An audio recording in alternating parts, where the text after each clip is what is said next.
have large number of videos to go through it and to connect with the subject. So we are having internal discussion. We'll also work on it and see how we can go ahead, take your feedback and go ahead. So this particular module focuses on water and hydrology part. Walter, from the day one, first module, he's been focusing on cost effectiveness and how nature is offering us solutions. And this particular module is bringing in elements of geology, geomorphology, microbiology to tell us the story of, Earth's soil carbon sponge. When we said soil carbon sponge, he's saying that it is possible to regenerate its carbon sponge, and it has a long-term benefits for us in restoring Earth's biosystem. So we'll go each one of these modules and see how we can absorb them. And some of the videos are breathtaking. The way they were shot, they're quite self-explanatory.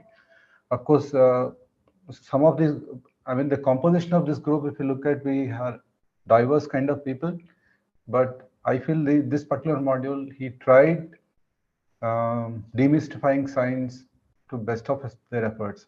But some of the examples that were given in this module are from Australia, but we can, Raidisar is that we can also draw parallel to a place like Telangana, which is also like sitting on a Deccan shield, and we have lake tank-based irrigation. So let's go into screening of these videos, and based on the merit of your questions, we'll respond.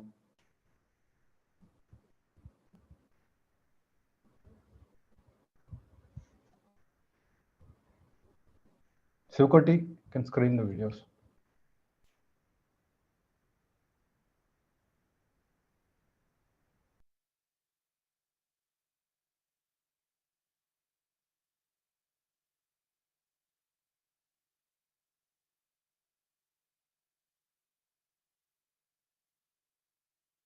Good morning. We're now going to do module number 5 in this Masterclass series for India, looking at the role of natural farming in regenerating landscapes. Just to recap, we've basically had 4 previous modules looking at why this is so critical, what are the actual performance measures, the specific targets we have to reach if we're going to use natural farming to help regenerate biosystems. And then we looked at how basically we can do this. More importantly, how nature did it originally, and so what can we learn from nature to do this? The 4th module then looked at very much regenerating the Earth's soil carbon sponge, just as nature did, as our key point of agency, our unique one single solution that can actually drive the whole regeneration, but with that all the benefits. Now this 5th module, we're going to start looking at, okay, how do we actually make use of the sponge? How does this sponge regeneration give us dividends in a whole sequence of areas? And today we're going to be looking at rehydrating landscapes. So how does rebuilding the sponge rehydrate landscapes in nature, and how do we use that to actually rehydrate landscapes for our future agro-ecosystems, natural farming? And of course, rehydration is fundamental because life depends on water, the availability of adequate water. We need water essentially for our biochemistry, for the growth of plants, for cooling the climate. So water is actually a fundamental requirement. So rehydrating landscapes is the key point of agency where we humans have to sort of now really ask, what have we done? How do we fix it? And how do we do that in time? Now, the point of the sponge in rehydration, we can come down very simply initially, just physically, and we went into this a little bit last module. Okay, the physical structure of soil is enhanced by creating the sponge. So we have the 3-dimensional matrix of mineral particles, organic particles, all glued together in an open, loose lattice.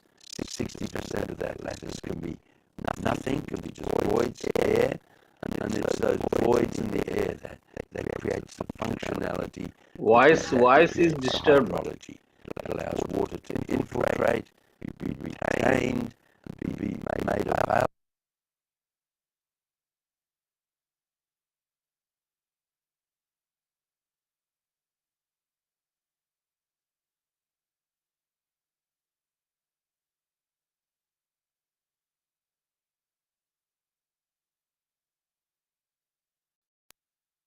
From that sponge. Okay, so at the micro level, we can see that sponge actually giving us the capacity for the first time to infiltrate, retain, make available water, in contrast to, of course, rocks or hard compacted soils which don't have that functionality. Okay, and so that's at that physical micro level. But of course, we can extend that up, because if we now do that across the whole landscape, that allows us to store water not just in the top 5 centimeters of soil and have most of the rainfall running off. It allows us to rebuild the earth in soil reservoirs. You know, the 2 meters of soil, structured soil across the earth's surface, which allows that water to be retained, that 2 meter deep spongy absorptive layer across the surface. And that's, in a sense, the buffering, the water reservoir we need for the future. Of course, the water from that reservoir then further drains down to recharge the aquifers. And India knows very well just how critical the water in the aquifers are, and of course what the consequence of having depleted those aquifers are. So really, it's that physical capacity of those soils to infiltrate, retain, make available water, that's the starting point. And so then we can expand up at a landscape level and say, well, how does this function? And the concept that we use here is very simple again, and it's just asking the question, what happens to every one of 100 raindrops that may fall on that land under these different land conditions? If you've got a compacted soil, a degraded landscape with all the carbon oxidized, soils that are basically collapsed, not able to infiltrate, then by definition, most of that water will run off. And we can see this in hydrographs, where basically most of the water now is running off in flood flows, and of course with the floods eroding, doing a lot of destruction, but effectively losing that water for our use. And of course, that's exactly what we've been doing through our industrial agriculture. We've been, in fact, oxidizing the carbon from the soil, progressively collapsing soils structurally, and losing their capacity to infiltrate and retain water. And of course, these flood flows are now the biggest concern. Flood damage, we're getting more extreme rainfall, more variable rainfall, and the damage from that is quite extreme. The cost of both damage, but also the cost of economic infrastructure, you know, concrete, stormwater drains, culvert, erosion protection, river protection, is enormous. By contrast, we can avoid all of those costs, all of those risks, by simply rebuilding the sponge. Because exactly the same rainfall event, if we have the sponge, then we can infiltrate that water into the sponge, retain it in those sponges, in those in-soil reservoirs, and we can completely change the flood flow hydrograph dynamics. So instead of being a very high flood peak coming off, we end up with a very shallow, low, slow infiltration, retention, and we end up with avoiding the real dangers of these flood damages. But more importantly, you see, when we flood water off soils because we've degraded them, we're in effect designing in droughts. We're designing in desiccation, and of course that water won't be available for plant growth. And so by degrading our soils, we're in fact dictating the next drought. And of course, with the drought, we're losing productivity, we're losing the capacity to feed people, water security, because that water security comes from those in-soil reservoirs, the charged in-soil reservoirs. So it's as simple as rebuilding the sponge to give us that water retention across the landscape, ensuring that every one of the 100 drops that falls on soils infiltrates and is retained, ensuring that every one of those 100 drops is available for the longevity of green growth, of sustaining green growth across time. And this is a really powerful variable that natural farming actually exploits wonderfully. Okay, and this is the dimension of time. See, it doesn't matter how fast things grow.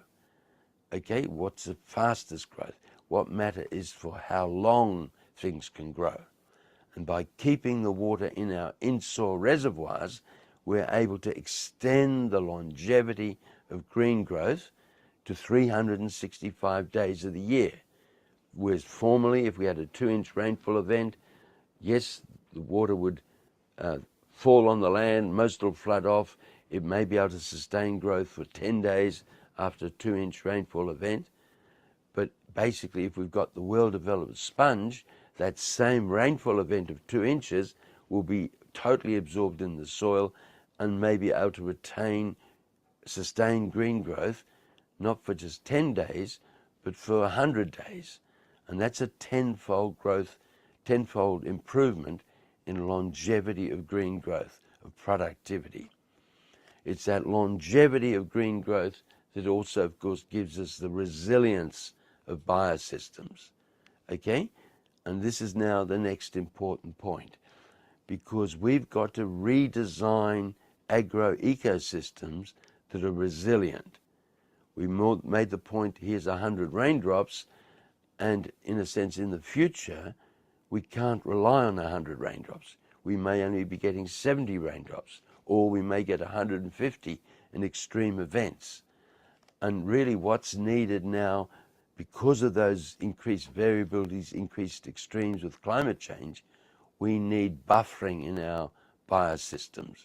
And the only way we can get this buffering is through the sponge, is through building the sponges, the in-soil reservoirs, the retention capacity. So the whole critical thing is building the buffering in these biosystems through the sponge, in enabling that water, every one of those 70 or 100 or 150 drops, to be infiltrated, retained, made available to extend this longevity of green growth. And more than ever before, it's that buffering, that resilience capacity of the sponges of the in-soil reservoir, which will govern with the communities,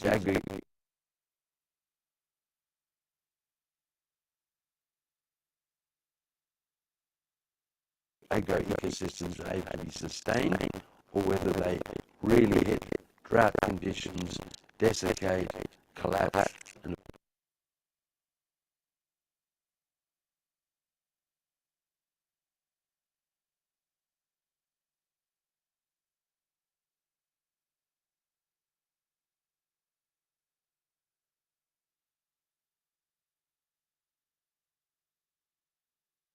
course with that collapse their dependent societies.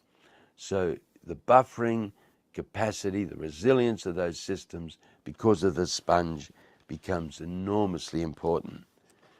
In the past, we've always tried to store water in large engineered dams.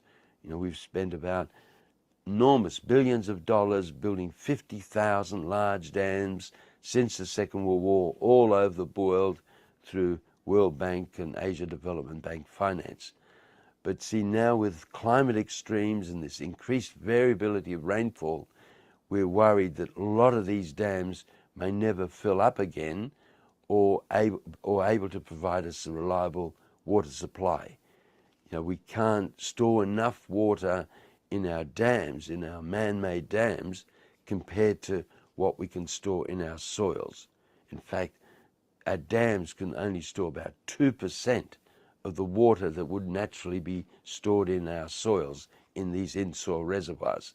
So building these in-soil reservoirs, building these resilient buffering sponges is absolutely critical for rehydrating the future. Okay, so basically it's not just restoring the hydrology, rebuilding productivity, rebuilding resilience, but also, in a sense, maintaining rehydrated biosystems. We're going to find vast areas of the planet are going to desiccate, aridify, not because there may not be occasional rainfall, but the rainfall can't be retained.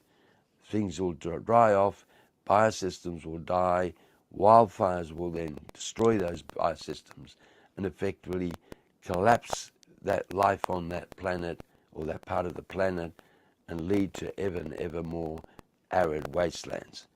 And in a sense, that's the big challenge in the next 20 years, the big challenge for the 21st century. How do we build a buffered, resilient biosystem?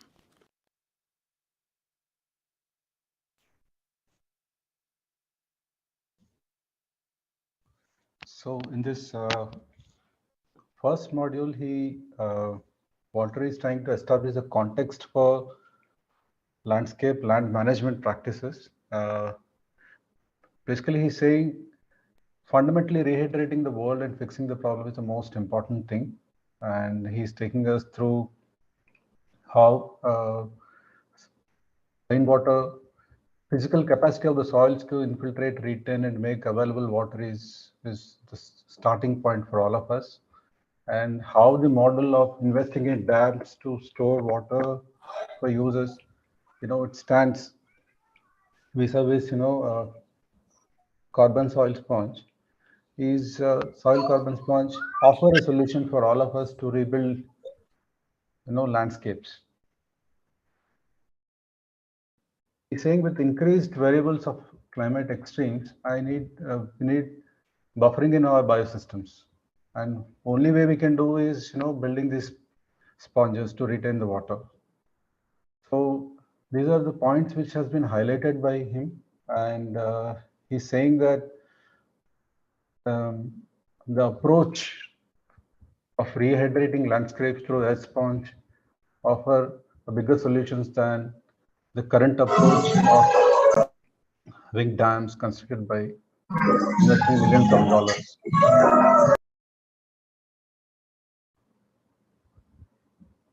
Also continue. Yeah. So can we play the second one?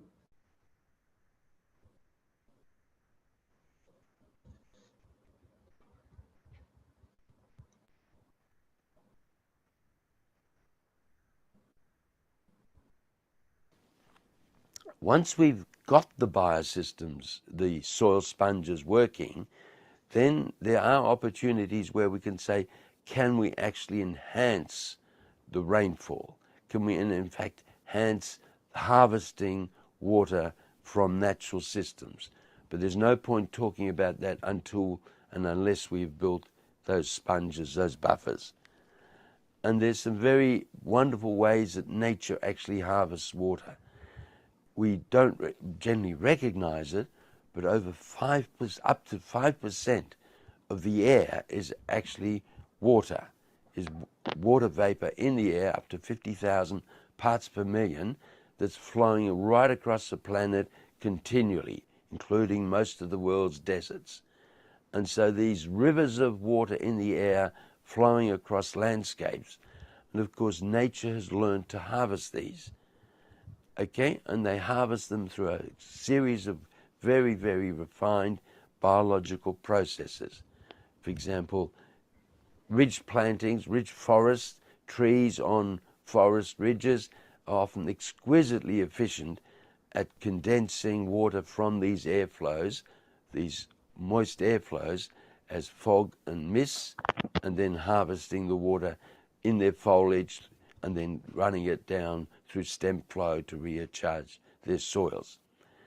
And so there's very, very nice ways where we can design agro-ecosystems that also harvest these rivers in the air and using local situations, ridge tops and what have you, to do that harvesting. And there's a whole series of detailed designs. In fact, the Celts, back 5,000 years ago, had exquisitely designed dew ponds in the saddle of ridges to actually do that sort of water harvesting and give them sustainable, secure water supplies at the top of ridges, which we normally would expect to be very dry, and they were extremely important in maintaining the whole rehydration of their systems. The other way that plants harvest water from the air is actually in arid areas. A lot of plants are very hygroscopic. They've got very high leaf solute concentrations, and through that they are able to absorb again this water from the air. And so you get plants, for example, in the American deserts, the cacti, that are every night absorbing 1 to 2 millimeters of water effectively from dew, from mist, through their through their leaves, epidermal tissues in their leaves, and recharging their plant tissues. In Australia, we have a lot of salt bushes. Salt, again, is highly hygroscopic, and again, these salt bushes with high salt concentration in their leaves, again, harvesting water every night from the air and able to then recharge, rehydrate plants and keep them growing in landscapes that would otherwise be arid. We've got salt bushes 3-4 meters high throughout central Australia in areas where we get less than 100 millimeters a year of rainfall, often no rainfall for 10 years at all. So extreme deserts, but these plants are able to survive because every night they're harvesting 1 or so millimeters from these aerial rivers. And again, we can design agroecosystems in arid areas that, again, are using these hydrological processes to secure their water needs. And in a sense, in India, we've had some enormously innovative breakthroughs demonstrated in the natural farming world, because through pre-monsoon dry seeding, putting seeds out into these arid landscapes before the monsoon, getting them established through some very clever microbial processes, these plants are also able to harvest water from these aerial moisture flows and get established as small seedlings pre the monsoon, so when the monsoon rains do come, these plants can grow quite prolifically and actually help regreen some of these arid regions. And this pre-monsoon dry seeding strategy will become very important, I believe, in the future, because it gives us a unique tool to rehydrate, to regreen some of the 5 billion hectares of arid wasteland that we humans have created on this planet up to date through our agriculture. There's only 14 billion hectares of ice-free land on the planet, so we've created about 40%, 5 billion hectares of arid wasteland, and this pre-monsoon dry seeding strategy gives us now an opportunity. Can we regreen some of those arid areas? But in a sense, it's a specific topic we should go to perhaps afterwards in more detail to look at. The capacity through regreening, longevity of green growth across land systems, the capacity to some of this pre-monsoon dry seeding, arid zone regeneration also gives us the potential now to actually regreen and maintain green vegetation across areas of landscape that we've so seriously degraded. And if we can put green plant covers across landscapes, this will protect those soils under them from absorbing a lot of heat. And so green vegetated landscapes are generally much, much cooler because they absorb less incident solar radiation. Mostly they're under 25 degrees centigrade. By contrast, bare, exposed, dry landscapes, the red soils, the red fallowed areas that we leave bare and dry and exposed, they will absorb incident solar radiation in vast quantities, and often heat up to over 60, 70 degrees centigrade in their soil surfaces. And while we can feel this, we can't walk on those hot soils, but the point is it has profound effects in terms of the climate. As these soils heat up, or depending on how much these soils heat up, they will re-radiate different amounts of infrared heat back into the air, okay? Because that's a simple function of physics, Stefan-Boltzmann physics, whereby the amount of heat re-radiated is the fourth power of its temperature in degrees Kelvin. And so hot, dry, bare surfaces will radiate massively more than cool, protected, shaded, cooler soils. And of course, it's this re-radiation that's fundamental in our climate, basically from two key things. It's the re-radiation that in fact drives the greenhouse effect and governs the level of greenhouse warming. So by actually keeping soils protected, moist and cool, we can massively, rapidly turn down the greenhouse warming by removing the heat pulse that drives the greenhouse effect. We can do that irrespective of the amount of greenhouse gases in the air. So it gives us a means, a practical means of agency to actually turn down the greenhouse rapidly, practically, simply, basically simply by keeping landscapes green, protected, cooler, reducing that re-radiation. It's in fact the only way we can now in time help to cool that planet hydrologically. But the second thing that it does, that re-radiation from these hot, dry landscapes actually is creating high pressure heat domes over those regions. Okay, so you've got vast arid areas with bare soil absorbing incident solar radiation, re-radiating massive amounts of heat back into the air and creating a high pressure heat dome over those landscapes. And those high pressure heat domes are actually then excluding and preventing cool, moist air, often from marine sources, flowing into those landscapes. By definition, high pressure will exclude low pressure air flowing into it. You know, basically high pressure flows into low pressure, it can't go the other way. And this is profound because this is what governs the monsoons. Okay, monsoonal airflows are cool, moister air from marine environments flowing into across landscapes and of course then precipitating. But these high pressure heat domes are effectively blocking the inflow of this moist marine air, low pressure air. And so it can have profound effects on monsoonal airflows. We know, for example, in India, the monsoon has been decreasing for over 100 years, progressively decreasing. And we've got to ask the question, how much of this change in the monsoon has been associated with the amount of landscape that is exposed, bare, dry, red, rock hard, and re-radiating heat into the sky. Conversely, if we can use natural farming and re-greening surfaces and the 365 days longevity of green that the sponge and the in-soil reservoirs and the pre-monsoon dry seeding strategies give us agency over, if we can re-green these landscapes, if we can reduce that amount of re-radiation from them, we have a capacity to restore monsoonal airflows. So basically concluding this rehydration story is, yes, we are going to be subject to extreme hydrological changes, often less rainfall, but also much higher occasional invariable extremes. And so we really rapidly, in the next 10 years, need to build buffering. We need to build the capacity of those landscapes to infiltrate, retain, and make available every drop.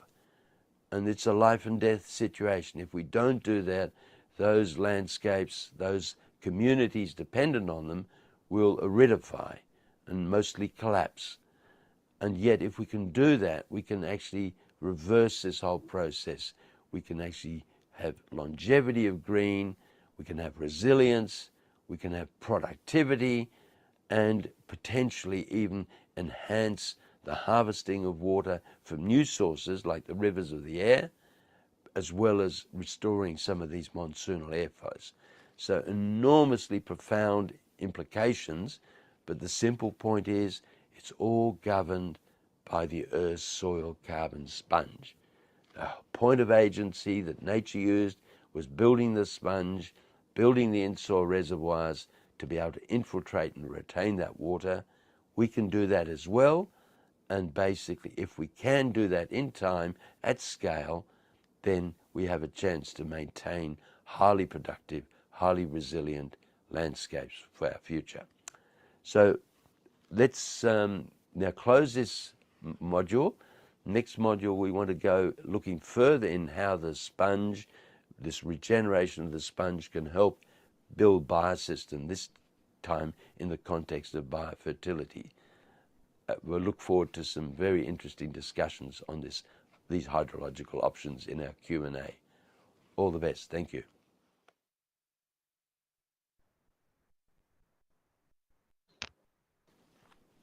Once we've got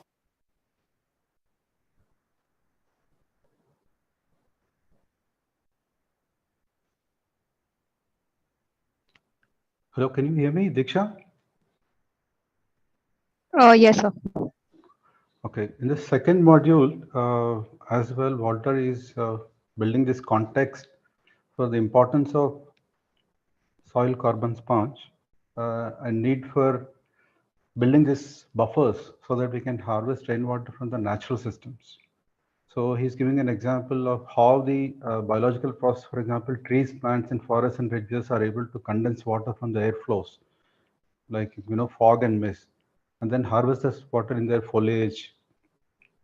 And then he's also talking about need for redesigning uh, ecosystems so that we can harvest this water from air flows. And he's taking us to two examples, especially the arid regions, giving examples from Australian context. How in arid regions, for example, air up to 2 mm every day, plants absorb water from air up to every day through leaves, epidermal layers, and recharge these plant tissues. So whole foundation again, he's bringing back that this green vegetation and longevity of green growth is very important in restoring the ecosystem. Then he's also talking about how, quoting an example, in Australia there are no rains for 10 years, and you have salt bushes which are surviving harvesting water from the aerial rivers, from the air.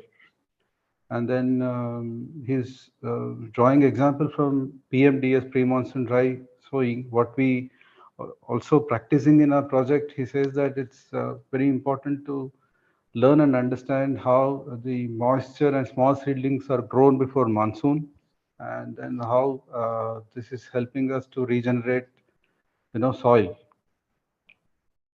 And he also talks about how PMDS, offers an opportunity, offers a solution, especially arid regions and wastelands. We have around 5 billion hectares, which has become almost redundant, right?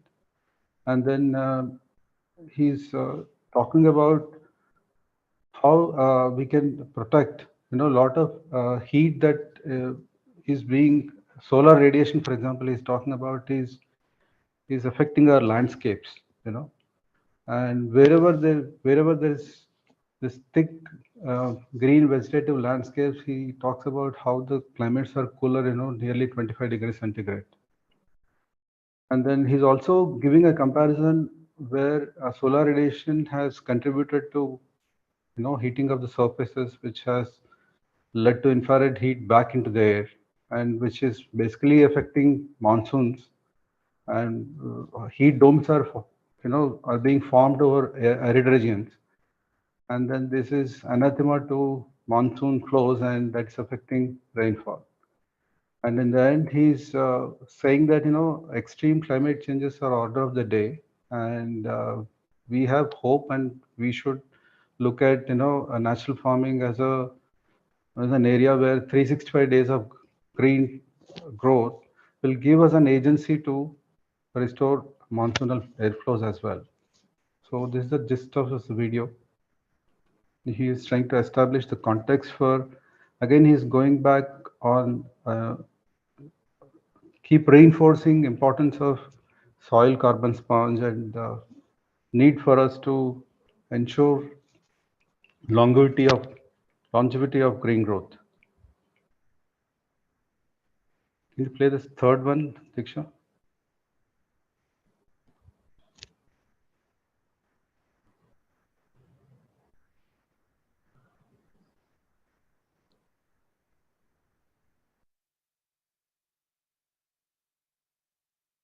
We're doing now petagenesis. We're going back 420 million years when I was younger. Okay, we're talking about Mother Nature now. And of course, yeah, the supernova, 4.6 billion years ago, molten planet and stardust, right? And we collapsed all that stardust back to form the solar system, the planet. About 4.2 million years ago, water started condensing and we got oceans. Some of it may have come from comets, we're not sure yet. But then what we are certain of is 3.8 billion years, 3.8 billion. So it's only 600 million years after the supernova. Basically around these smokers, subsoil smokers, we understand microbial life formed, right? Basically 3.5 billion years ago, that microbial life for the first time said, look, I can take sunlight and I can photosynthesize. So the blue-green algae, right, the stromatolites, etc., started fixing carbon from the air and, of course, then created the oxygen and stuff like that. And so we had life in the oceans, prolifically up to 420 million. Oh, we still have life in the oceans, of course, but up to 420 years, it was only the oceans that had life. And they relied on nutrients getting leached from the rocks, the bare, dry, arid rocks, to actually supply them with the stardust, the mineral nutrients, to keep life going, right? So the limiting factors was nutrient leaching, because life was competing so aggressively in the post-Cambrian explosion. So there was a real competitive advantage, of course, of basically saying, look, yeah, here's the ocean, here's land. And so if I can crawl up onto the land, and if I could sort of solubilize nutrients from the rocks and bring them back to my mates down there, then, hey, we've got a competitive advantage, right?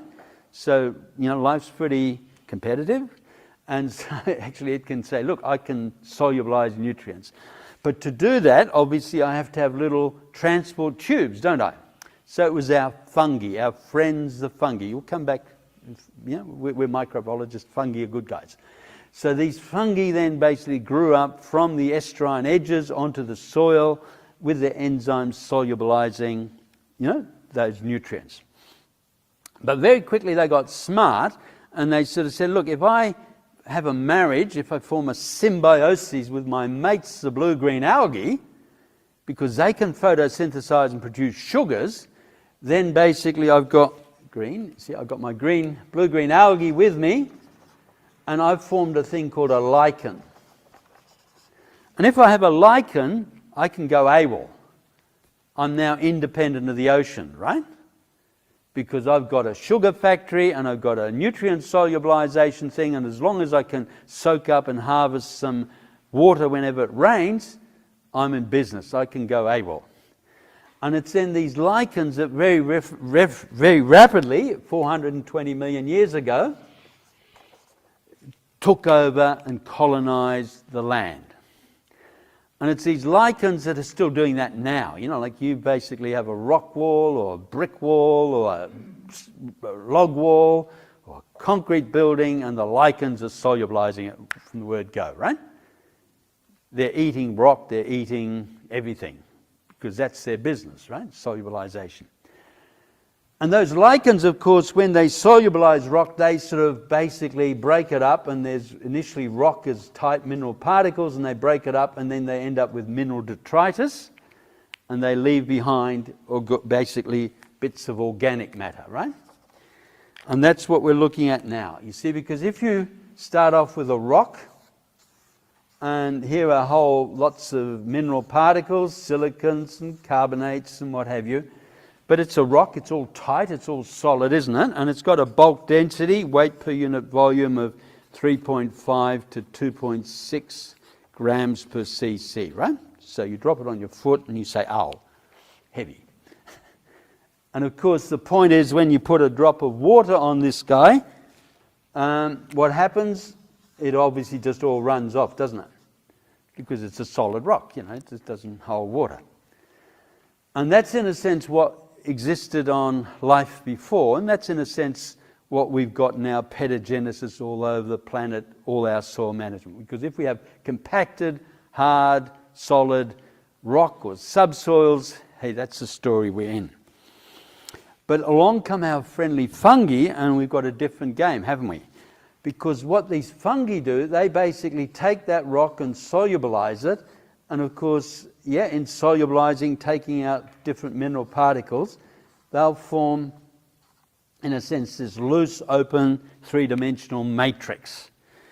And that matrix is held apart, and I just draw this as bed springs, because, that sort of, kids get it, and it helps me understand it. Basically, it's held apart by these carbon, humates, glomalin substrates, right? The detritus left over from the fungi. Okay, so the fungi, by growing, solubilizing, glue these things together and leave behind this organic detritus. But this is where we've gone from, effectively 0% carbon, and we're down to 3% carbon. And so what we're getting at, like in the hygrograph, but just by putting this little amount of carbon into these bed springs, we've fundamentally changed the three-dimensional structure of soils.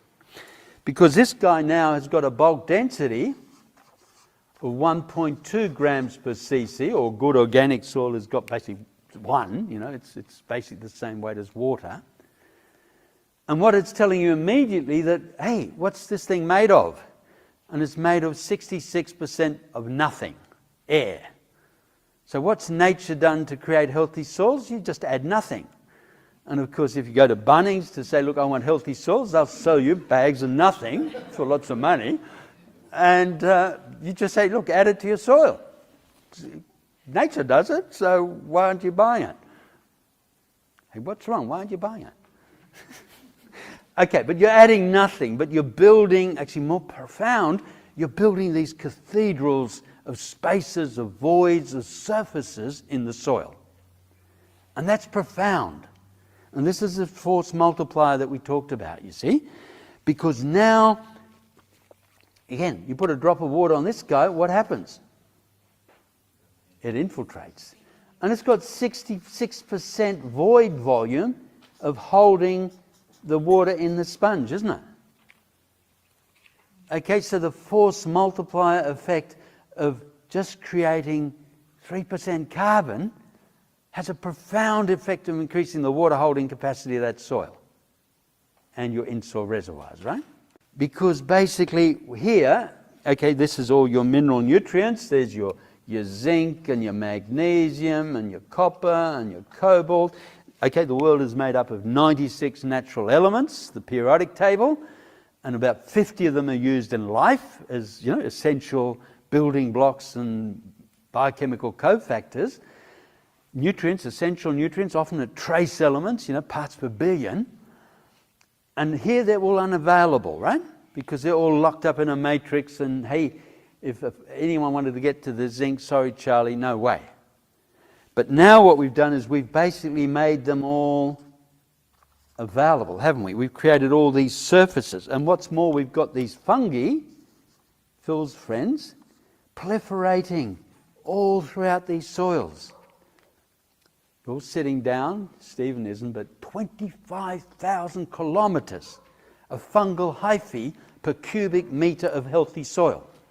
Twice the diameter of the earth per cubic metre of healthy soils. So these fungi are proliferating all throughout these soils, over all the surfaces, and guess what they're doing? They're not there for picnic. They are for picnic. They're solubilizing those nutrients off those surfaces. So not only have you increased the water holding capacity, you've increased the biofertility of that soil tenfold or more. Because now, whereas instead of the nutrients being locked up unavailable, you've actually made them available. Again, if you ask how much selenium did you add, how much zinc did you add, the answer is nothing. Okay? It's not dependent on moron, M-O-R-E-O-N. It's not dependent on a moron strategy. It's simply making these things available through this three-dimensional surface. Okay, so we can increase the biofertility of your soils tenfold simply by creating healthy soil structure. Because they're, I'm saying not all soils have got all the nutrients they need, especially in Australia, because some of them have been leached, like we've got soils that have got no copper. So yes, of course, they need to be added. But the point is, the general rule, we're only using 5% of the nutrient content of our soils, because most of it is compacted, locked away, unavailable on iron, aluminium surfaces, or otherwise occluded, not available to plants. And again, guess what? We're in the Bunnings or in Incitec Pivot buying fertilizer, putting fertilizer on, and basically, putting on, dollars on, instead of saying, how do we make our nutrients available, increase our productivity that way. Same story goes. Once we get this three-dimensional matrix, and we've got a little seedling growing, and it wants to put a root down, what happens in either case? If we try to put a root into this rock, it's just say, and it doesn't work, right? You grow a rock, put a seedling root down there, it proliferates throughout that system, and of course that's what drives the fungi, because it's the exudates from the roots that are feeding the fungi. And so you end up with deep proliferation of roots throughout that soil profile, meters deep, which is your in-soil reservoirs, your biological, hydrated, actively biologically growing zone. And it's happening all around us. Like if you take our friends in the US, prairie soils, 8,000 years ago, what were they? They were waterlogged glacial tills, like crushed up rock, glacial rock, waterlogged, boggy, stinky muds and slimes and gravels and what have you, basically dead. And in the space of that 8,000 years, nature's put fungi, roots, air into those soils. And what do we got now? We've got 10-meter deep prairie soils out of that glacial till, the most productive biosystems, grazing bioproductivity, one of in the planet. But the same with the Chernozyms in Russia, and the same with the Darling Downs. So what I'm getting at is, here is nature having created these highly, highly productive soils out of mineral waste, not through moron, but simply through adding nothing to create moisture, to create nutrient availability, to increase rootability. And that's in a sense what Strzelecki described. He didn't have these diagrams, but that's what he described, because when he went across and sort of said, look, here are these Australian soils, 10% carbon, bang, this is what he was observing. And we had this highly productive, resilient landscape. Okay, even if we had droughts and even if we had ice ages and stuff like that, but that sponge across Australia was able to take every drop of water, because we know basically it didn't have inside streams. There was no runoff. It was all basically water into the soil sponge, into the in-soil reservoirs, some chain of ponds on the surface. But, like at the moment, we didn't have the gulling and we didn't have the loss of water from that biosystem. We created that from the 1850s, and all the documents there. Robertson, 1851, in the Murray Goulburn Broken, saying, look, it was only 3-4 years after, bringing on overstocking that you saw the gulling, and with the gulling, the whole land degradation, perched floodplains, the whole lot, and it was all described there within years of overgrazing, bang, systems crashing.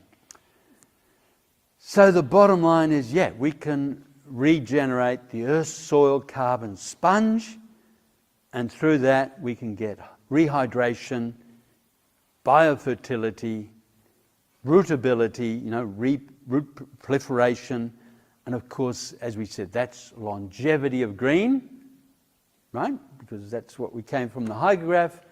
And of course, it's not just longevity, that's resilience. We can now withstand droughts, and that's buffering of extremes because, hey, we can take not just 50 millimeters of rain, but we can take 200 millimeters of rain onto that sponge, and it just burps and says, thank you, can I have some more? The bed springs, I just draw them as bed springs because the kids get it, but they're really just the leftover fungal detritus. So the fungi are growing throughout these soils, as we said, 25,000 kilometers.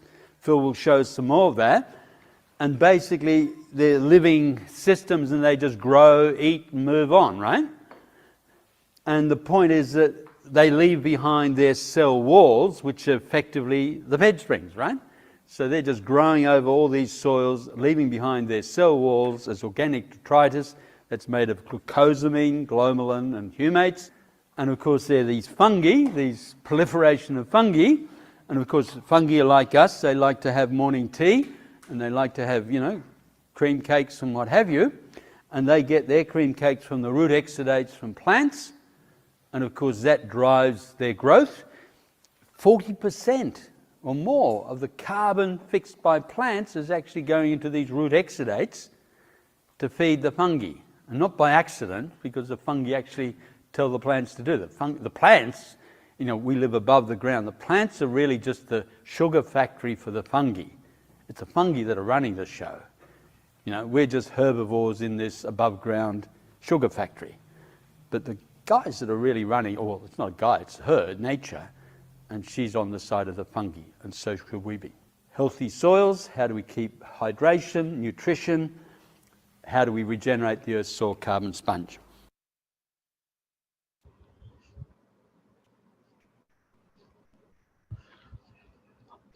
Hello, any questions, please write it in the chat box so that, we'll take these questions and respond to you by email.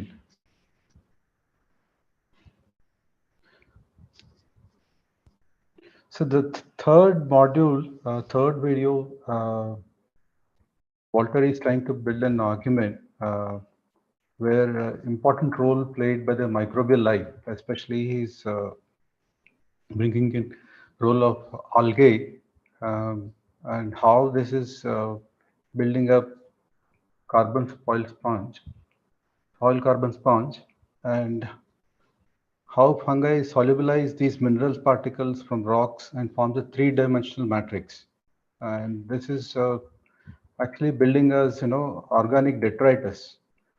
And he's also bringing comparison between a compact soil and also the 3D structure where 0% of carbon and 3% of carbon when you look at it. And these are fundamentally changing the three-dimensional structure of the soil. And these spaces are important in force multiplier effect. That's what he's talking about. And these are helping in actually accessing the minerals, which are essential building blocks and biochemical factors for us. And he's also talking about how fungi are proliferating all throughout the soil. And not only are they helping to increase water holding capacity, but also the biofertility, because we made nutrient available in comparison to hard rock environment. So this is basically the gist of this video, and how productivity of soils have increased, because just not more on, but simply adding nothing, creating that moisture and nutrient availability, and how this interface of microbial life, roots, is actually building the ecosystem, and it helps in regeneration Earth's soil carbon sponge.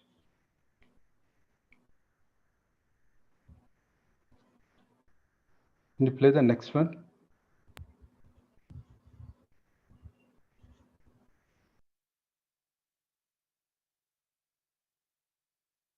It's not how much rain you get, but it's the life in the rain that you do get, right? It's what you do with every raindrop that you do get, which matters. And actually, I didn't tell you this, when we first set up Healthy Soils Australia, this is 15 years ago, Michael Jeffrey, our former Governor General, had also just retired. We retired about 2008, and he then asked us to come and join him, because he then set up this whole national soils advocacy, soils change program. And one of the first things then we took to, at that time, the Murray-Darling Basin Commission, the 15 billion of your taxes that was being spent on the Murray-Darling, including the Goulburn Broken, of course. How do we invest that $15 billion wisely? And the first thing we put then to the whole Murray-Darling, but the National Water Commission and Penny Wong, everybody, was really this issue of 100 drops. Okay, and what really matters is, what happens to every one of 100 drops that falls on your land? Yes, if you're getting 30% less drops, that's serious, but more importantly, what happens to every 100 drops that falls on your land? And it's very simple, of course, basically 99 out of 100 of those drops will fall obviously on the land, on soils, right? But what's really powerful, and this is Murray-Darling Basin data, National Water Commission data, CSRO data, about 12 drops out of 100 end up in our streams, in our rivers and streams, your Goulburn River, etc., etc. 12 out of 100. And about 2 out of 100 are able to be stored in our dams. Okay? And so really our whole hydrology of Australia, because this is where we need our irrigation agriculture, our industrial water demands, the electricity sector takes 20% of it, and all our urban water demands comes out of 2 out of 100 drops, because that's what's stored in dams. So there's 86 drops out of 100 which are actually on our soils, aren't they? And so what happens to those 86 drops out of 100 is critical. You see? And when we look at that data, basically some 50 drops out of 100 lost as evaporation and runoff, and at the moment about 36 drops out of 100 are actually used as transpiration green, right? This is growing green growth. Okay, and so that's the matrix for water, Murray-Darling Basin. Okay, and that's telling us an enormous amount, because we're basically saying, okay, we're relying on this 2 out of 100 for our whole water security, our water future. We're wasting 50 drops out of 100. That's 25 times. 25 times what's in our dams. And of course, then we want to talk about to the politicians, Barnaby, hey Barnaby, we need to rehydrate the landscape. Oh yeah, we've got to build more dams. Okay? And the answer is no, it's there. Soils. Restructuring our soils. Because not only can we put all that water, because at the moment, most of this water either evaporates or runs off, which is effectively, coming down these streams of flood flows, silting up the dams, and then of course going out to the oceans, right? Okay, and so we're losing a lot of that 50. But if we rebuild our in-soil reservoirs, our sponges, then we can put it into this 36 drops out of 100, and double that. Okay, double the green bioproductivity of this landscape. That's farming. Okay, so potentially, you can double farming and save the water and build a much, much more resilient biosystem. Okay, so 100 drops really then put that model. Of course, we put that to the Murray-Darling Commission, and they said, no, our brief is to really look at the allocation of entitlements and water supply within the existing 12 and 2, and basically how do we manage this Ponzi scheme, right? How do we manage the derivatives on water entitlements that basically one of the state governments had oversold? And that's where you spend $15 billion of your taxes, playing around with, on paper, artificial entitlements and stuff like that there. But really the opportunity to rebuild, rehydrate landscapes then and now is still in what are we going to do about those soils, right? How are we going to rebuild those things? And that applies on every farm, in every catchment, and in obviously this country, the Murray-Darling Basin, but this applies everywhere globally, right? So we've got the same story. California, with colleagues in the US, there's a big question of can we rehydrate California? And exactly the same story. They've lost their snowpack, they've lost the sort of fog rains that they used to get on the west coast. And again, how do they look at their 100 drops and how do they basically say, look, it's all, you're standing on the solution, it's your soils, right? And then really, how do we regenerate those soils? So basically we're saying 100 drops, there's our quantitative analysis, because before you solve any problem, you've got to sit down and analyze it, and that's the analysis of the problem. But it gets more actually interesting and powerful and valuable, because you can also look at this qualitatively, right? At a smaller micro scale, a catchment or your farm or in any area. And we do this because this is what the engineers like, and we call this a hygrograph.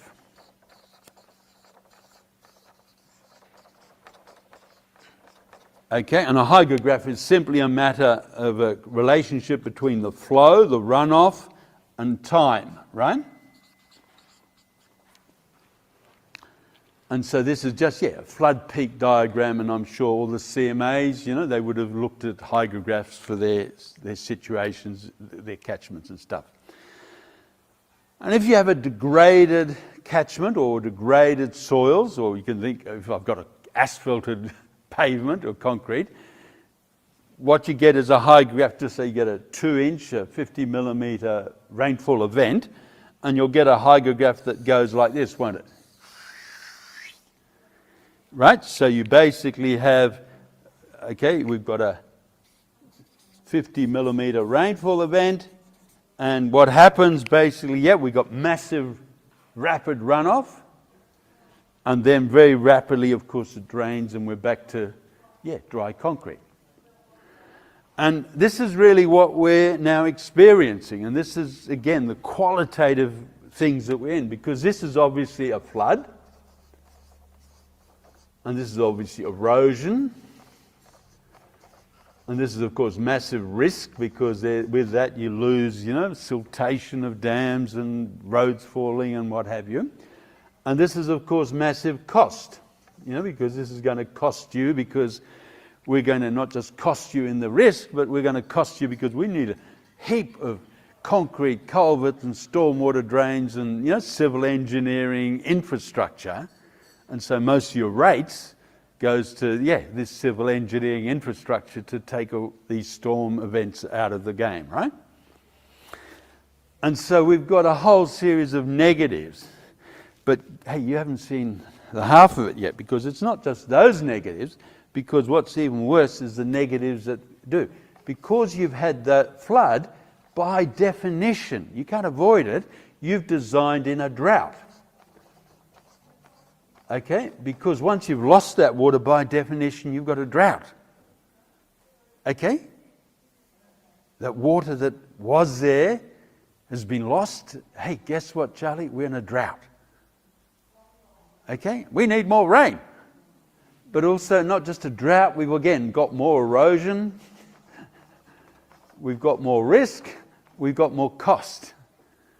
And then our insurance guys come onto it, and then they'll sort of say, yep, there's more risk, therefore there's more cost. And you're out of business, right? Because you can't, just saying, you've got damage, risk, cost, drought, bankruptcy, foreclosure. Okay, so basically if you're in a world of just say less than 1% carbon here in the soil, you've got that hygrograph. But of course, nature didn't work that way, did it? Because we knew from Strzelecki, hey, 10% carbon. Well, we don't have to be that audacious, 10%, that's impossible, but let's just go to 3% carbon. And if we go up to 3% carbon, what happens? So we've got the same 50 millimetre rainfall event, and we'll get a hygrograph that goes like that. Same volume under the graph, same amount of rainfall, but basically what's happened is we've got, runoff. This is a runoff previously. Okay, hang on, here's runoff previously. Okay, this was runoff previously, so we've got runoff, so we still got 12 into streams, but the point is most of it goes into our sponges and into our in-soil reservoirs, right? Most of it is recharging those structured soil reservoirs. Okay? And so we avoid these flood peaks, but what's more than that, we avoid these guys, the droughts, the risk, the threats. And guess what? We keep these guys way outside of our fence, right? Don't come near us. Right? And bank manager, clear off, right? Go for it. Recharge and filter right through into the groundwater. Right, thank you. Yes, this in-soil reservoir will then recharge the groundwater aquifers as well, and we'll talk about that later, right? But when we talk about in-soil reservoirs, we're really talking about the zone accessible by deeper roots, right? So that biologically active zone. So normally we're saying like 2-3 meters, a healthy shelterwood forest system. Yep, you've got roots 2-3 meters. Lucerne and stuff will again do 4-5 meters, right? So it's that biologically active soil layer. And below that, we've got geological aquifer recharge and, groundwater, right? So we haven't lost it. But basically, it's important, but it's a little bit outside your management as a farmer. But definitely this in-soil reservoir thing is both in your control, but it's also your dividend. And this is important because why is it your dividend? Because what you've got now is something really, really important. See, this guy at less than 1%, if you looked at a concept of longevity of green growth, you basically say, I have a rainfall event, I've got now this longevity of green growth, right? So many months, so many weeks, so many days, green growth. Hopefully I can pull a crop off, but if it's only 60 days, I'm buggered, aren't I? I'm just going to get green shoots coming up, and then it'll dry off, and the best I can put some stock in to eat the shoots because I can salvage some of the green. But when we, in a sense, build our in-soil reservoirs, then we're in a completely different world, because now we're basically saying, right, we can start at the same time, but we can keep on growing basically for 200 days. Okay, so instead of 20 days growth, we've got 200 days growth, or more, right? And this is really how nature builds resilience. This is how nature builds buffering. And this is how you can do that as well. Because the difference between 20 and 200 is tenfold. Okay? That's 1,000%. Now, I'm a scientist, like a Green Revolution scientist. So I grew up and started work in 1970, right? And the fact is, if we could get a 30% growth response, oh God, we'd get a clean lab coat, a clipboard, and queue up for a Nobel Prize, right? Because, hey, this is 30%. And here you've got 1,000% longevity of green growth. So again, Mae West, it's not how fast I can grow, it's how long and I keep it going for. Okay? And that longevity, resilience of green growth is everything. Because not only does that allow you to fill the crops and stuff, but it gives you the resilience, it gives soil, it keeps things living longer. And that's the critical point. So as climate change bites, and it is biting, next 10 years, all of you, it's really building this buffering, this resilience, this longevity of green. Okay, and it's that counts. You know, up to now you've always been yield, and how much, tons per hectare. Fair enough, and that's great while everything's going good. But basically you're not going to get tons per hectare out of 20 days of green growth. But if you can get onto this longevity of green growth, because you've rebuilt your earth soil carbon sponge. So that's the other big take-home message in black here. This is all about going from 1 to 3%, regenerating the earth soil carbon sponge. Okay?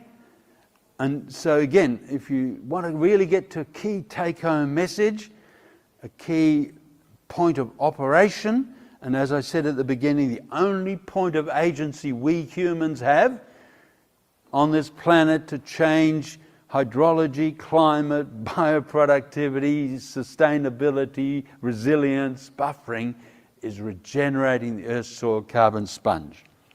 Okay, this is the point of agency. It's what nature used to create the biosystems, petagenesis, and it's all we've got to do.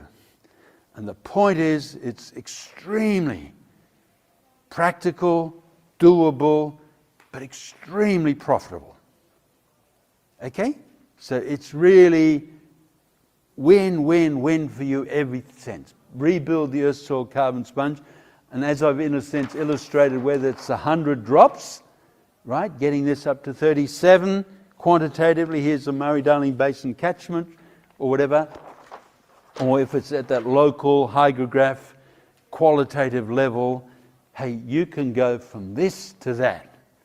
And with that, you can revitalize and guarantee your viable future. Okay? So this is really very logical, and of course, you put this to any engineer, and they've got no disagreement. It's just simple. Every 5-year-old gets it, right? If I can put it into the sponge, hey, guess what? I have this compared to running off, right? Can I actually, with the decreased rainfall, can I offset it fast enough? Beautiful thing is, yes, we can. Because if at the moment we're only using 36 drops out of 100, but if I can get another 20 of these into the soil, okay, then I've increased this, what have I done? I've increased this 66%. So I can more than cover a 30% loss in rainfall, right? Do you understand? If I've taken some of this wasted stuff, put it there, then even if this drops to 70, I've still got enough, here to keep green going. And again, that's numerically or quantitatively, and the same thing here, right? If I can get that 50 millimeters in there, I can actually work. But even if I only get 35 millimeters, and I've got all of that into that sponge, I'm okay.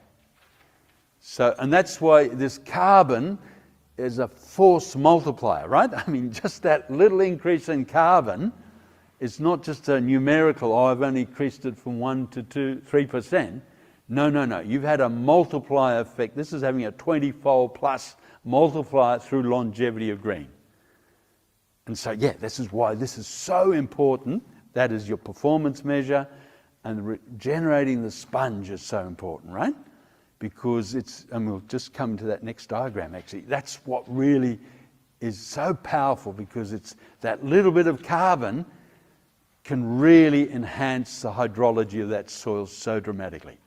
Beautiful. That's what we're getting at is look, here's 50 millimeters and its effectiveness in this qualitative game. And even then, if we only get 35, right? If we've got the effectiveness, we've got life. Okay, Australia is the driest inhabited continent, right? And yet 95% of our deserts are green, vegetated. Mulga, spinifex, casuarinas, but they're still green, they're still alive. They're basically viable biological systems. So even basically Lake Eyre, Woomera, where I used to work with Cyro, basically, here's Woomera, 100 millimetres of rainfall, but we've got green vegetation, sturts, desipes, opportunistically coming up. So we can run healthy biosystems on 100 mils. We can regenerate degraded arid wastelands using those systems, because the bottom line isn't that it's dry, it's only 100 millimetres a year, and that might only happen every 3-4 years. If we've got longevity of green, resilient in-soil reservoirs, sponges, deep roots, hey, we can survive, we can keep things going.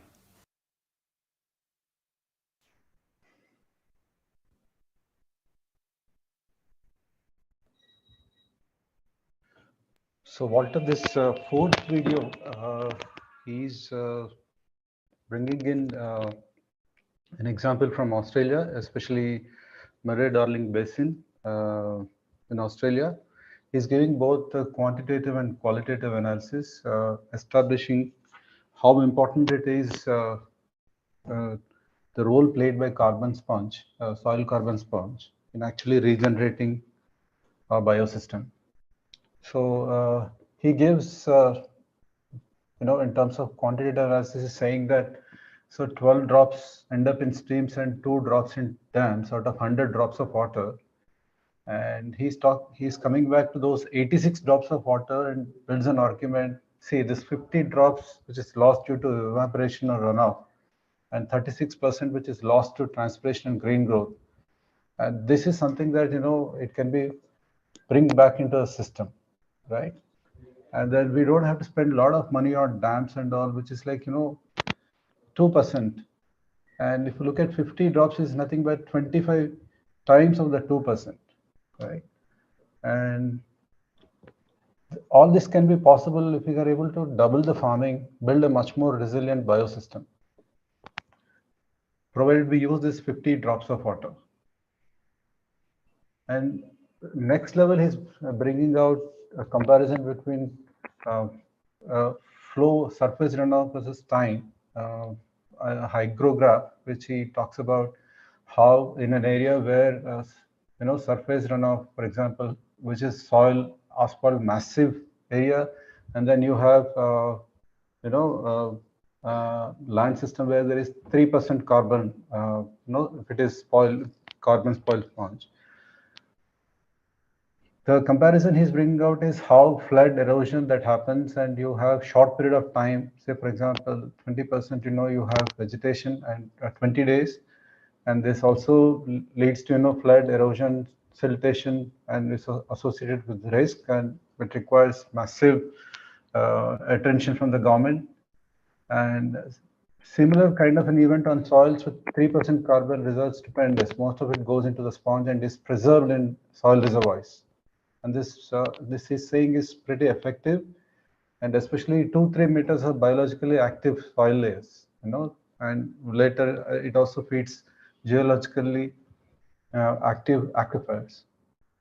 The whole 1% of carbon, we have so many weeks of green growth, but we have, for example, 3% of carbon, we have more number of days of green growth, which is actually foundation for reversing the climate change.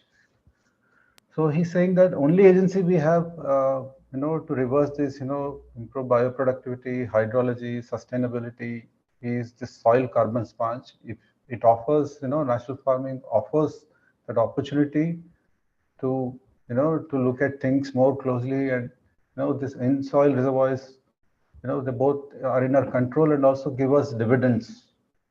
This is the gist of this video.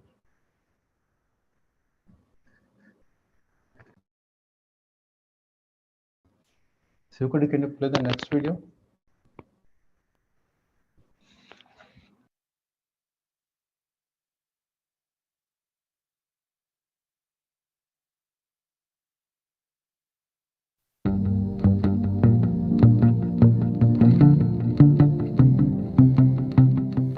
I feel like the students at my school are genuinely concerned and worried about the climate crisis. I would say to them, that it is natural to feel that way. It is very daunting.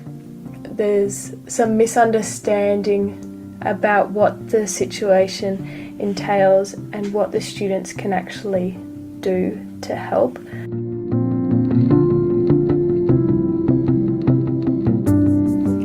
I was invited to meet Walter Jehne. He's a climate scientist and a soil microbiologist. What I learnt from Walter was a way to naturally and safely cool the planet. It starts with these tiny superheroes literally just underneath our feet.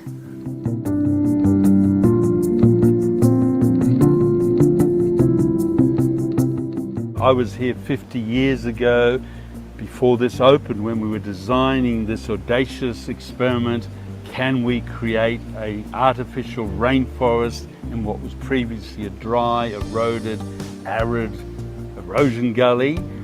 And really, can we recreate these biosystems and in that process rehydrate and recreate climates? We looked at two different sites. One was in the rainforest and one was outside the rainforest. We're only 50 metres away from the rainforest edge.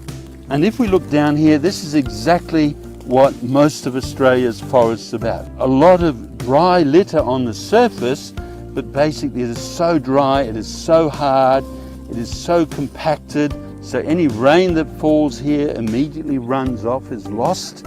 And so we've got this dry, desiccating litter which accumulates and accumulates fire fuels. And because of this litter accumulation at the rate of 5 tonnes, 10 tonnes per hectare per annum, basically we just build up wildfire intensities. That leaf litter stays above the ground, just adding to the fire fuel and just creating the next wildfire 3 years after we've done the control burn. What we have here is a native plant, Hardenbergia violacea, which has colonized this burnt area. But it's also a unique plant because it actually fixes nitrogen from the air. And that nitrogen from the air is powerful because that allows for the first time the fungi, these are fungal hyphae, which are actually colonizing and breaking down that litter. And this contrasts totally with the dry litter that's sitting above the ground, desiccated, and of course just adding to the fire fuels.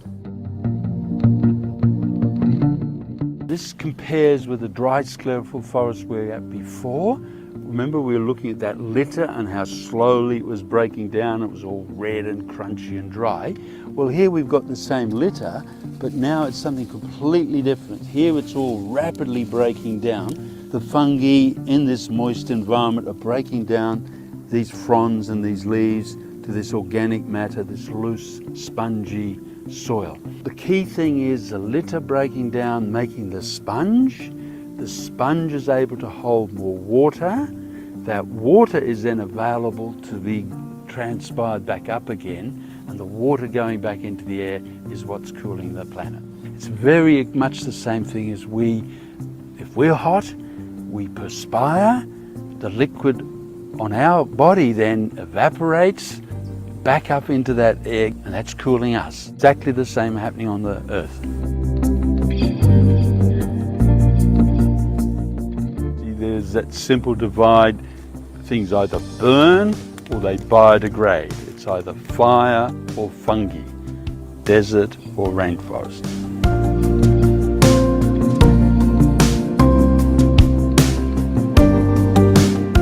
We're sitting here with our friend Cass, right?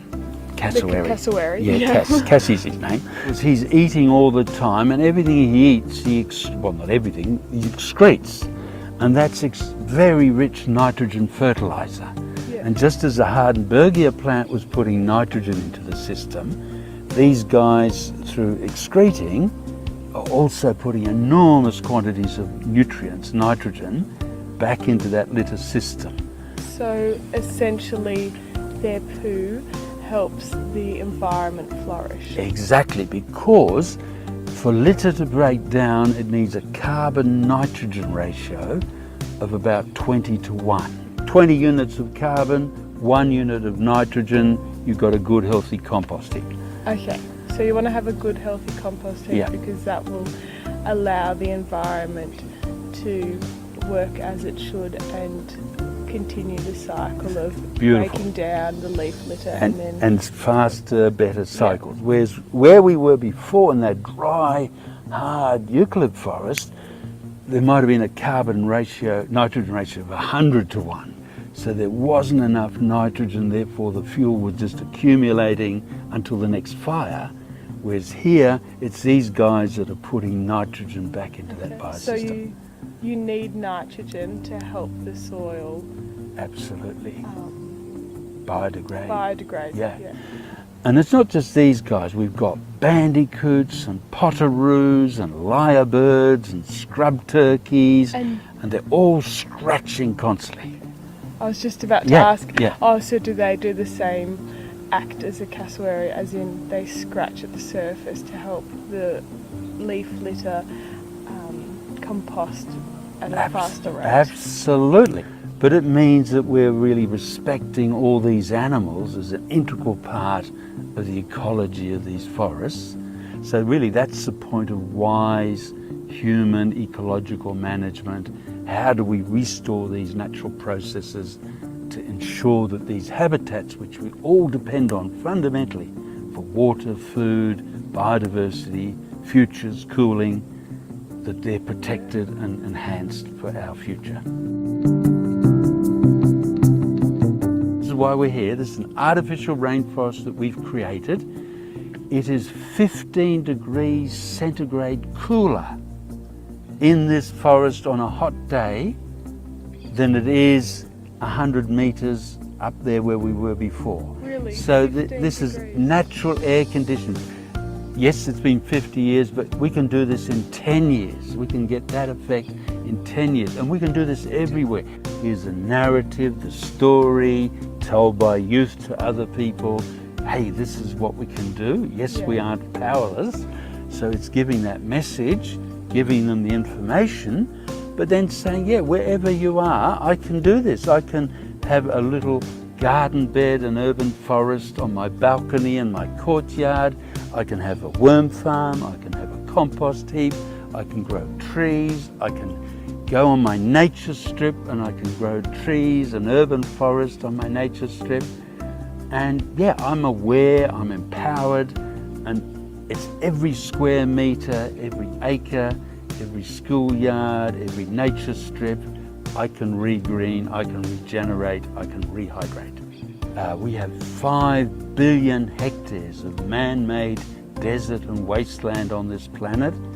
So 40% of the land surface, and we can regenerate, rehydrate big parts of that. How urgent is the climate situation? Look, this is such an important question, and so important.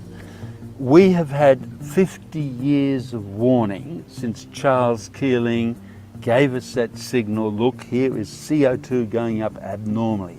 So the symptom, the canary, was in a sense saying, hey, things are wrong. 50 years of warning. We have spent 50 years just talking. We've spent $80 billion US on, computer programs, scenarios, meetings, etc., etc. Why do you think it's taken this long for people to start to realise action needs to be taken rather than just talking about the issue? I think you answered it yourself, you see. I think you were pretty wise, you got it. Because basically for 50 years we've been going to politicians, saying to politicians, we need to do something about it. And after 50 years, what we're saying is, yes, we need to do something about it, but it's we on the ground, youth, empowerment, everybody, every square metre. And by not focusing on the politicians, because those poor guys, they've just got to watch their daily media cycle and their 3-year election cycle. We've got a planet to save. We're in a different game. But we've only got a decade. We've got 10 years. Because if we don't change this whole awareness, regeneration message and get that across within a decade, then the danger is that the wildfires, the desiccation, aridification, floods, cyclones are going to start impacting people all over the world very dangerously. How important is the media? What role does the media have in this situation? Okay, yeah, the media is critically important, but the media is our servant. The media is a method, it's a medium for extending information. It is up to us, you, to say what is the narrative, what is the message, what is the demonstrated experience. Because if we leave it just to the media, yeah, they'll talk doom and gloom and the need for more money, and somebody wants another coal mine because they paid them more money to say that. And of course, we're basically saying, no, we are going to set the agenda, we're setting the imperative, the narrative. We can regenerate, we can rehydrate, we can build resilient biosystem. We have to manage that media content through what we're doing, videos, demonstrations, backyard regreening, and then we use that as a medium, a method, extension service. But don't leave it to politicians, don't just leave it to the media, hoping that they'll do it for us. But it's really empowering people with the knowledge, the information, and then saying, we are not just responsible, but we also have the responsibility. Okay, not just responsibility, but also responsibility. At the moment, a lot of people, particularly young people, must feel very, very disempowered. Yes, But basically it's the soil, the sponge, the composting that's really a point of empowerment. Because yes, we can regenerate these biosystems. so young people can and should feel empowered and be encouraged to think positively about this situation. Oh, absolutely. Is it likely that we can, in a way, reduce the effects of climate change? Look, being very, very absolute as an ecologist, we can cool this planet safely and naturally within years, everywhere. So never say it's too far, right? Because it's basically reality we're in now, we're in charge of the future, and we are empowered with these solutions. Nature's given them to us. Nature's demonstrated, yes it can, yes we can. And so never look back. You can't change the past, but you can certainly change the future. You can certainly govern the future. So take control of the future from now on. After learning from and listening to Walter, I realised there is reason for hope, and that we have the knowledge and ability to tackle climate change. That is the same message I would like to share with the students at my school. It is really exciting to know that we can make such a positive difference.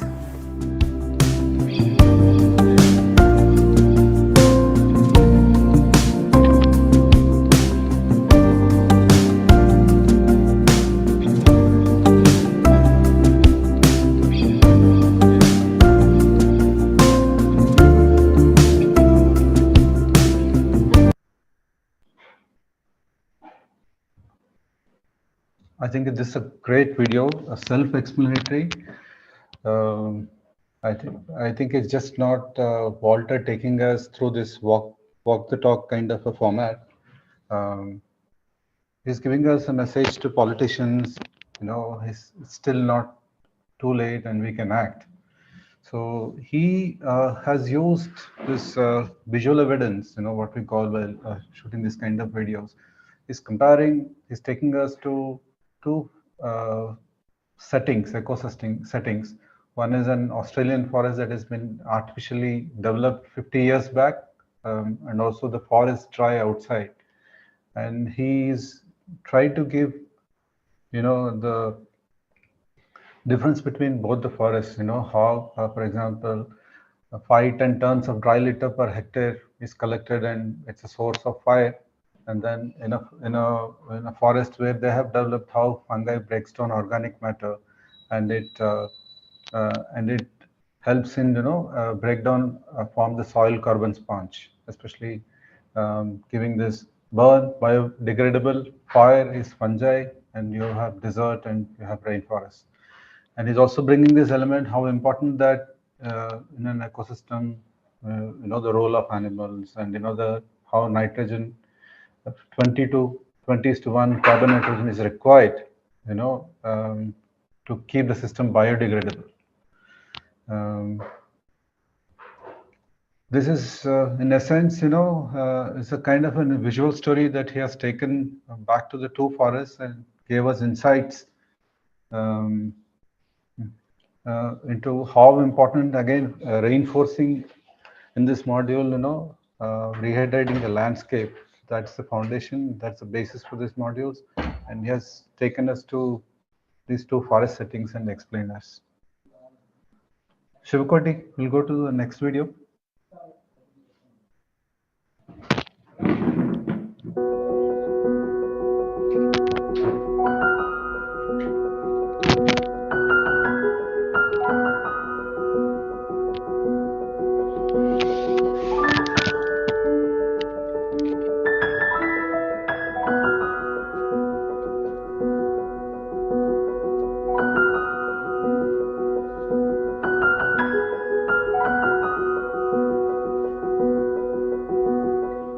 Look, there's an old fence post. This was an old, probably cattle camp or sheep camp, where the farmers had actually camped animals, corralled them off, but you can see because the animals were concentrated here, overgrazing, they have completely destroyed the sponge, and they've taken it all back to subsoil bare bedrock. And of course what they've done, they've desertified the sponge, the in-soil reservoirs, that whole liquid heart, and turned it to a desert. But this may be the remnants of a cow pat that sat here, if it is, that sat here for 70 years, desiccated, and it's only slowly that the mosses are breaking it up. In this desert environment, it's basically locked up nutrients, because normally in nature you'd expect it to be recycled and broken down within weeks. And here, are we seeing 70 years of locked up nutrients and, in a sense, stagnation because of this desert environment? Fascinating. This is a 1,000 millimeters a year rainfall environment in this saddle. So we can create a desert even though there's a 1 meter of rainfall. So a desert's got nothing to do with the rainfall. Basically 99 drops out of 100, while it was degraded, was running off, eroding and destroying and further aridifying. So again, the desert isn't a function of the rainfall, the desert is a function of our land management, how much we have allowed those natural processes that created the sponge, the in-soil reservoirs, to be degraded. Over in the distance, we have Blue Lake. And Blue Lake is a cirque. It's the only cirque, active cirque in Australia, glacial cirque.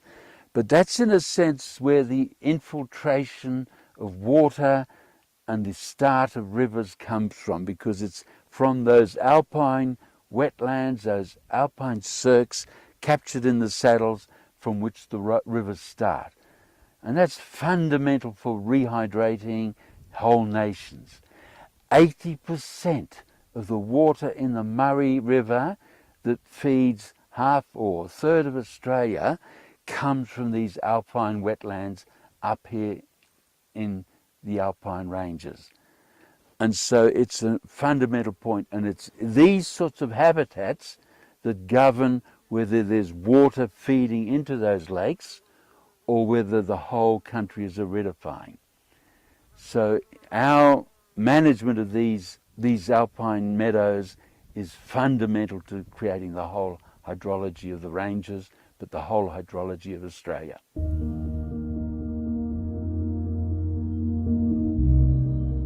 Isn't this wonderful, Acacia?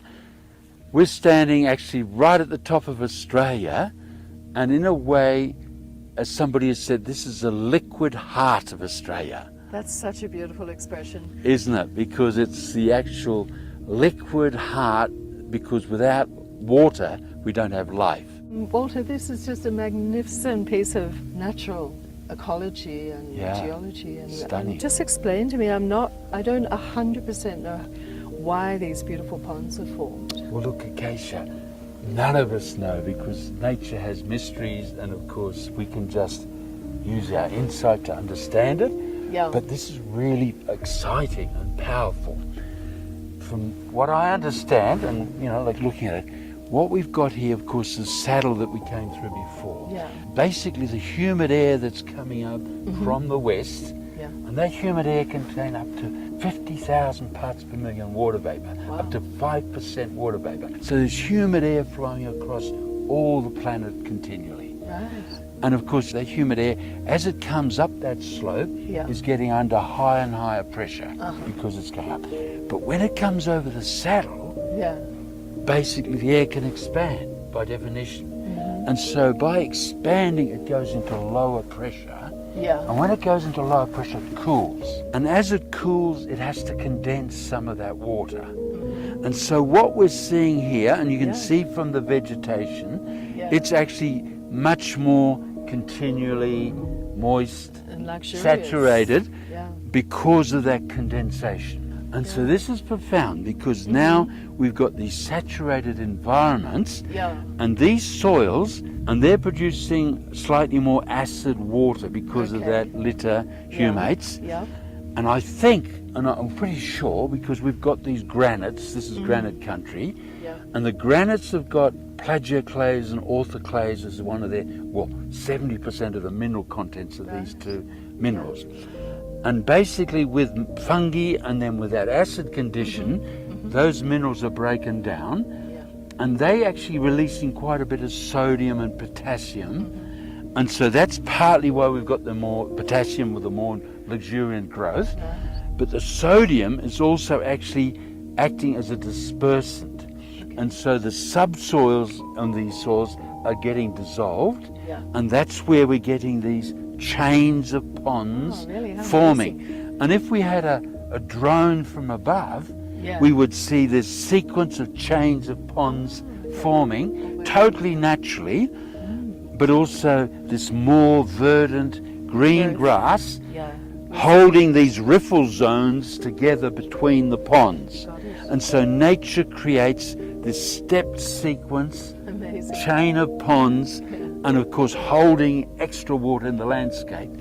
And this water we know from basically Strzelecki and Lotsky, who were up here in the 1830s, 40s. This is actually driving the key hydrology of the alpine region. And this was before we actually This is pioneering explorers coming up here, and they were looking at these soils, describing these chains of ponds. The soils were 20% organic matter, these luxuriant riffle zones. Amazing. So And- going down here, Walter, looking. And we can see that, can't we? So we form these chains of ponds, and these are creating these natural green dams.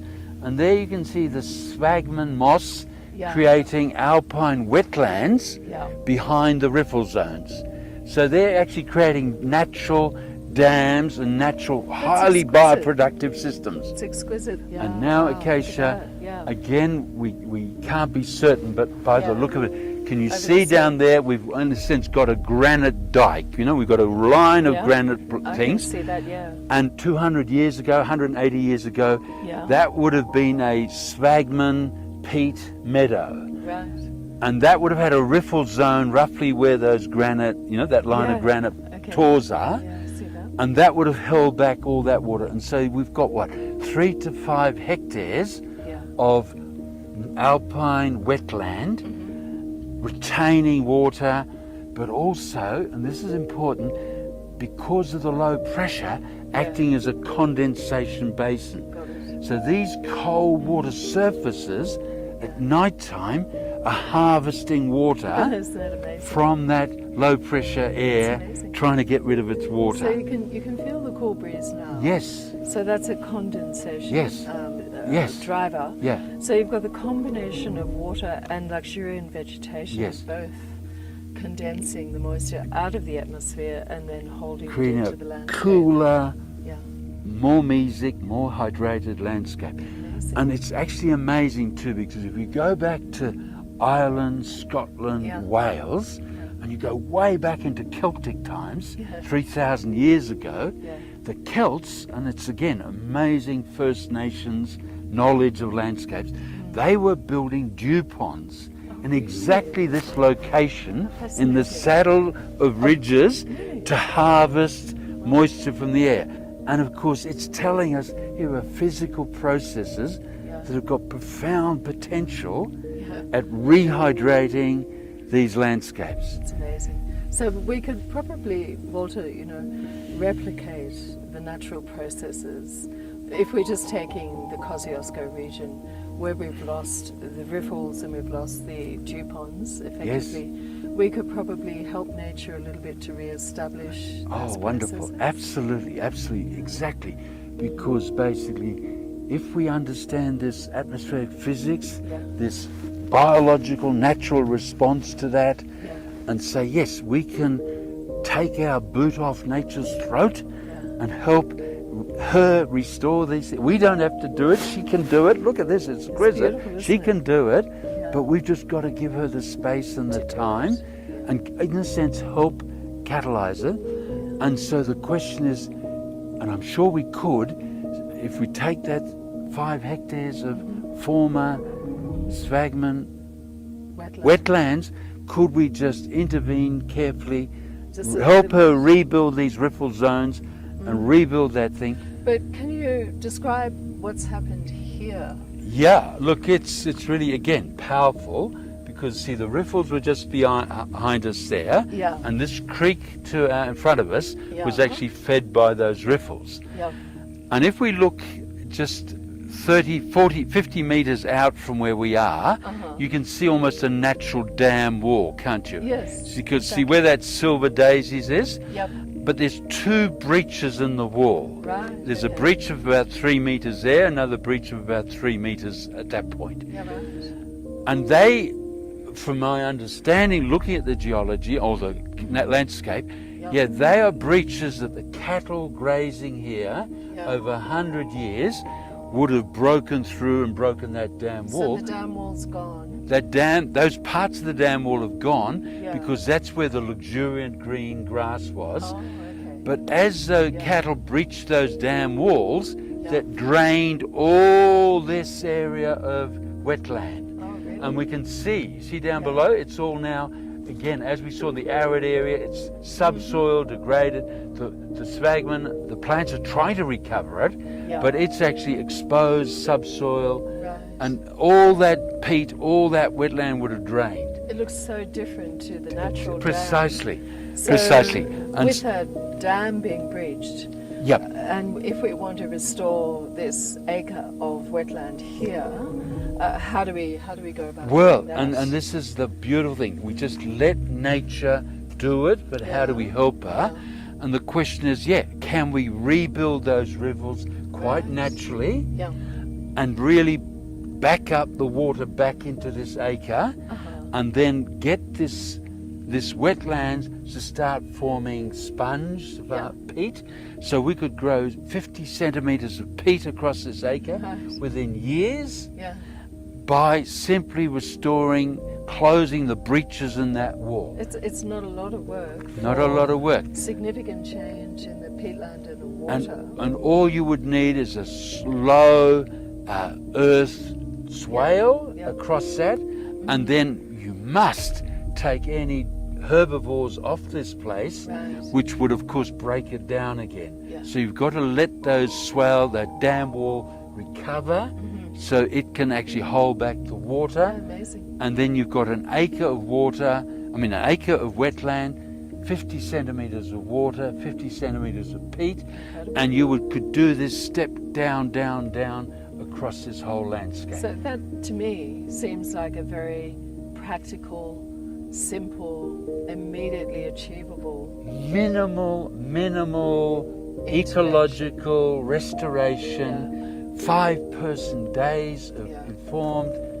contribution. Yeah. And yes, you could rebuild this thing, and you could then do that with restoration ranges across the whole Alpine region and park. But when you think about the impact of that in terms Enormous. of the hydrology and We are holding capacity. spending billions of dollars pretending that we're going to build more big concrete dams to hold more water. Yeah. Or hold back more water. Hold back more water, but it's infinitesimal compared to what the water holding capacity of the sequence of restored wetlands could Incredible, because this really is the unlimited dam, the landscape. These are nature's in-soil reservoirs, There you are. protected from evaporation, giving longevity of green growth, productivity across the whole. And they don't cost us anything. Now the powerful thing, and we've got all the statistics from space, the Australian Alps used to have 40,000 of these alpine wetlands. That's incredible. Those wetlands, even now, after destroying half of them, we've destroyed 20,000 of those wetlands. Those wetlands even now basically capture and supply 80% of the water in the Murray-Darling Basin. That's massive, isn't it? So we've got 100 million hectares, 42% of Australia's rural productivity Connected dependent to these on mountains these alpine and the wetlands. population. And as we're drying, as the country's drying with climate change, It's accelerating. it's accelerating, but if we don't restore this liquid heart, this drive of the hydrology of We need to Australia, do it. we're cactus. If we do it now, do you think, there is the potential, particularly in this landscape, but also in other landscapes, that we can begin to rehydrate? Totally. And is this a little mini model? Or Absolutely. Look, absolutely. You're 100% correct, Acacia. Absolutely. See, and this is in a sense not just is a hope, this is the only point of agency we have. How do we help nature understand these processes, restore these natural systems, accelerate them? Yes, we can do it this decade, rebuild these systems, rehydrate these things, and supply that critical water humanity, agriculture, our future depends on. It's beautiful stuff, and here it is. Yeah, here it is. Walter, thank you so much No. for that explanation. Hey, no, thank you for taking me. It's just exquisite. The observation is just really beautiful, and being in this landscape, but understanding the complexity around it. Okay, and this is a very important point too. Look, we as scientists, we know a lot, a great deal. Homo hubris, we know a lot. Now, there's things we don't know, details we don't know. And the point now, really we've got to get to, no, we need to regenerate, we need to rehydrate. There are details that we will only learn by doing it, observing it, and learning. We have to be humble and be willing to learn, but we can only do that by now taking the journey and doing it. Because if we sit around for another 50 years, talking, modelling, talking, and doing nothing, we'll come to the same conclusion, but it'll be 50 years too late. And so it is now practical, grassroots action, backing nature, restoring nature, rehydrating the landscape. And after all, Walter, we're simply part of nature, aren't we? And quite frankly, we can't go wrong, because nature will give us feedback loops. If we're doing something stupid, we just enter the nutrients, and we're just part of the nutrient cycle. So no problems. Beautiful.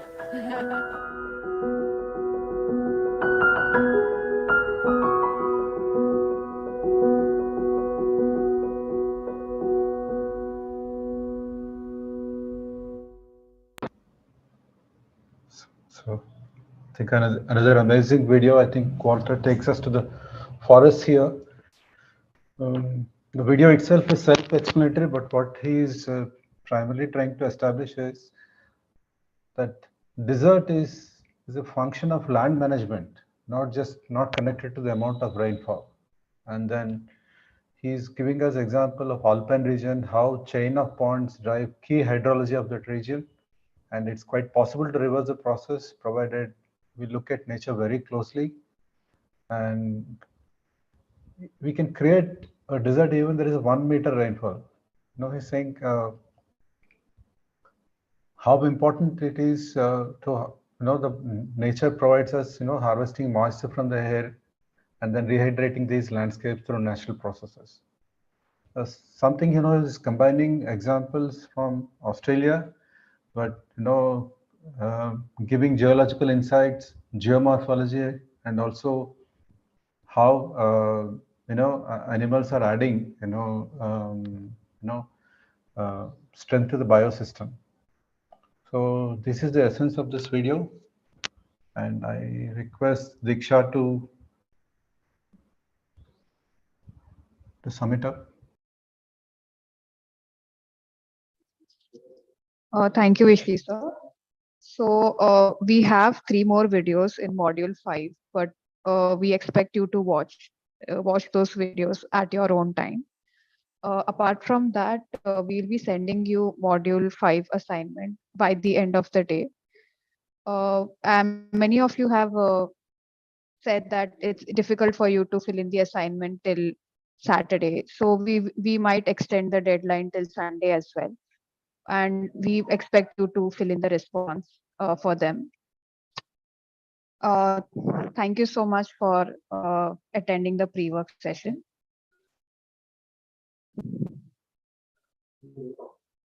And we'll see you on Monday for the Q&A session. Okay, good evening. Good evening. Sir. Thank you, sir.